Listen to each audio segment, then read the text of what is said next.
పేరే కాకపోయింటే నేను ఎట్లా మాట్లాడతాడు నేను మాట్లాడతాను కాళేశ్వరం వాటర్ వస్తుంది ఇట్లాంటి సమస్యలు వస్తాయని చెప్పి నేను మాట్లాడాను కదా గాయాల ప్రోగ్రామ్ నేను కదా ఎస్ఆర్ఎస్పీ వాటర్ కాళేశ్వరం వాటర్ నేను చెప్పిందే కాళేశ్వరం నేను వాడిన పదమేడ కాళేశ్వరం చూడండి మీరు నేను సింపుల్ అడుగుతాను మిమ్మల్ని వరద గారు అసలు ఎస్ఆర్ఎస్పీ నీళ్ళు ఇక్కడ దాకా రావడానికి అవకాశమే లేదు మీకు ఒకటే మాటలు చెప్పాలి మనం చూసే రైతులు కూడా చెప్పాలంటే అది 5 హార్స్ పవర్ల మోటార్ 5 హార్స్ పవర్ల మోటార్ 5 హార్స్ పవర్ల మోటార్కు జనరల్ గా యాసంగి పంట పండితే 3 ఎకరాలు అందిస్తుంది ఫుల్ నీళ్లు ఉంటే ఆ బోర్లు కానీ బావిలో కానీ కొంచెం మంచిగా తెలివిగా చేసుకునే రైతు ఉంటే 4 ఎకరాలు పండించుకోగలుగుతాడు అదే వానకాలం అయితే 5 నుంచి 6 ఎకరాలు వారుతుంది అంతమించి ఎక్కడ పారదు మీకు ఎన్ని నీళ్ళు ఉన్నా ఆ వర్ష తడులు 6 తడులు పెట్టుకుంటే కూడా హయ్యర్ సైడ్ 7-8 ఎకరాల వరకు పారిస్తాం ఎవరికి కూడా జాగ్రత్త చేసుకునే రైతు కానీ వీళ్ళు 500 ఎకరాలుగా నీళ్ళు ఇస్తామని చెప్పి తెచ్చారు ఆంజనేయం తోకను పెంచినట్టు దాన్ని మొత్తం డిశ్చార్జ్ అయ్యి 5,000 క్యూసెక్లకి మించలే ఎప్పుడు ఎస్ఆర్ఎస్పీ దగ్గర ఇప్పుడు వాళ్ళు ఇచ్చిన లెక్క ప్రకారమే స్టేజ్ 1 284 కిలోమీటర్లు ఆ తర్వాత మళ్ళీ మెయిన్ కెనాల్ తిరుమల వరకు వస్తే మళ్ళీ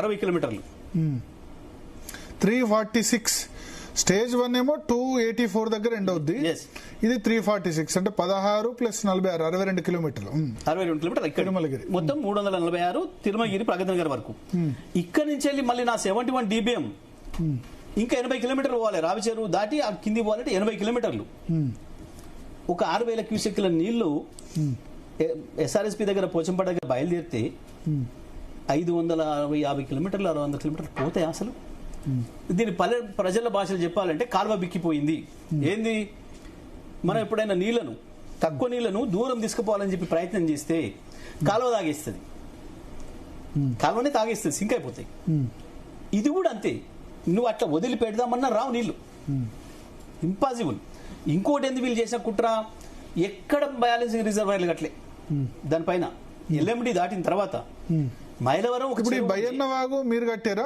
కాదు బయ్యన్నవాగు కెపాసిటీ ఎంత మైలవరం బయ్యన్నవాగు కెపాసిటీలు నాటి 1 TMC 1.5 TMC అంతే ఓకే 1.5 TMC పెద్ద గట్టేది అంతే కదా నువ్వు ఎప్పుడు కూడా నీళ్ళను మీరు ఎంత ఎక్కువ కింది తీసుకుపోదలుచుకుంటే అంత ఎక్కువ ప్రాజెక్టులు కట్టుకుంటూ పోవాలి స్టోరేజ్ కెపాసిటీ పెంచుకుంటూ పోవాలి అంటే ఏ ఏరియాకి ఎంత నీళ్ళు అవసరం పడతాయో దాని దగ్గర ప్రాజెక్టులు అంటే కట్టాలి కేసీఆర్ చేసింది కదే వీళ్ళ మంట కుళ్ళేందుకు సమైక్యాంధ్రుల కంటే వాళ్ళు ఏదైతే చేసిండ్రో మొత్తం మనం కృష్ణ దోసుకపోయి పైన ప్రాజెక్టులు 350 TMCల ప్రాజెక్టులు నిల్వ చేయడానికి కృష్ణానది కట్టినరో కేసీఆర్ కసితోని ఇవన్నీ కట్టిండు కసితోని తెచ్చి కట్టిండు 620 మీటర్ల పైకి తీసుకొచ్చి కొండపోచమ్మ కాడ మొదలుపెట్టి మల్లన్న సాగర్ కావచ్చు ప్రతి ప్రాజెక్టును కసితోని కట్టిండు నీళ్లు నిల్వ పెట్టి తీరాలి మనం అని చెప్పి నిజంగా చెప్తున్నా నేను ఇవాళ మన దురదృష్టం తెలంగాణ ప్రజల దురదృష్టము ఇవాళ కనుక మేము ఉండుంటే కేసీఆర్ ఉండుంటే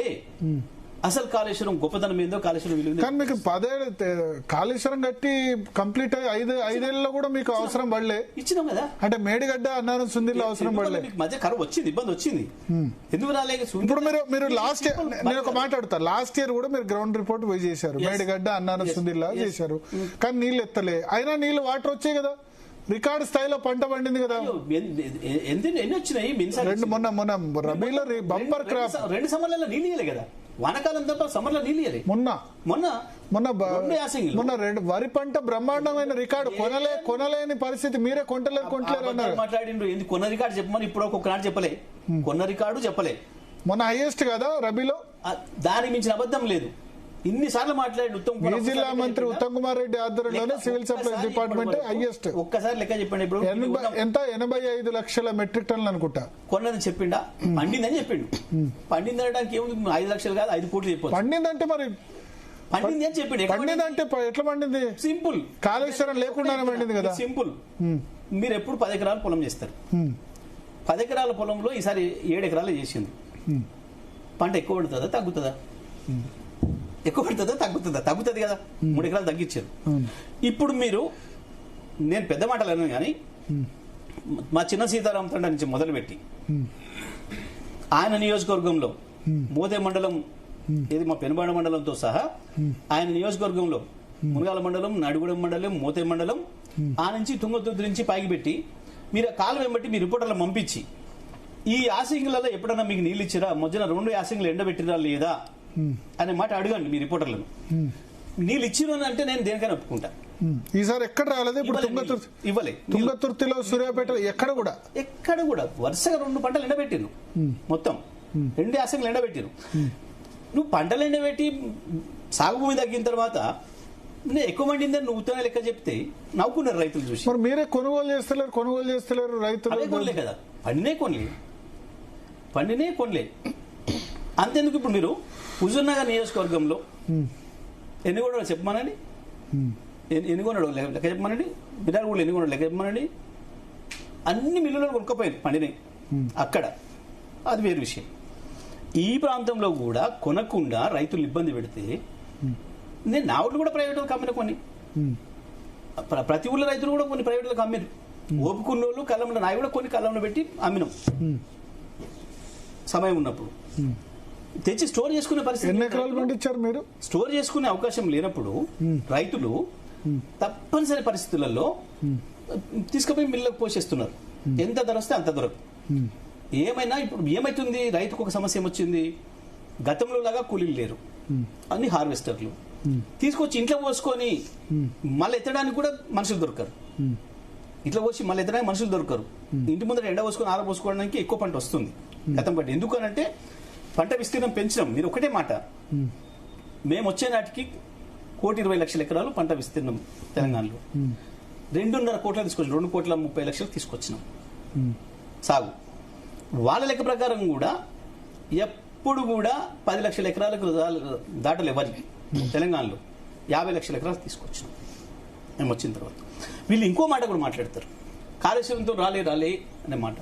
ఎంత మూర్ఖపు మాట అంటే, ఇవాళ చెరువులు కావచ్చు, కుంటలు కావచ్చు, మిగతా అన్ని కూడా కాళేశ్వరంతో తెచ్చిన నీళ్ళతోనే కదా నింపింది మనం మొత్తం. అవి నింపి పెట్టబట్టే కదా.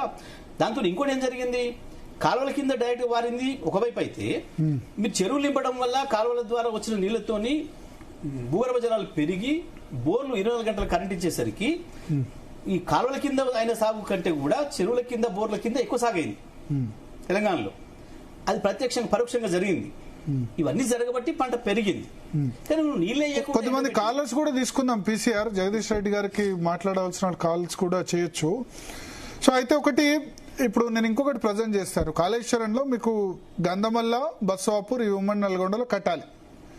బస్వాపూర్ అయింది, గంధమల్ల కూడా కొంత. బస్వాపూర్ 11.39 టీఎంసీలు, ఇది 490 ఎఫ్ఆర్ఎల్ దగ్గర ఉంటుంది. మల్లన్న సాగర్ నుంచి వాటర్ రావాలి దీనికి, వస్తాయి డైరెక్ట్ గా. బస్వాపూర్ కంప్లీట్ అయిందా? మొత్తం కంప్లీట్ దశలో ఉంది. ఇప్పుడు ఆపొచ్చు, ఇప్పుడు 3-4 టీఎంసీ నీళ్ళు ఆపొచ్చు బస్వాపూర్. మీ టైంలో ఏమైనా ఆపారా?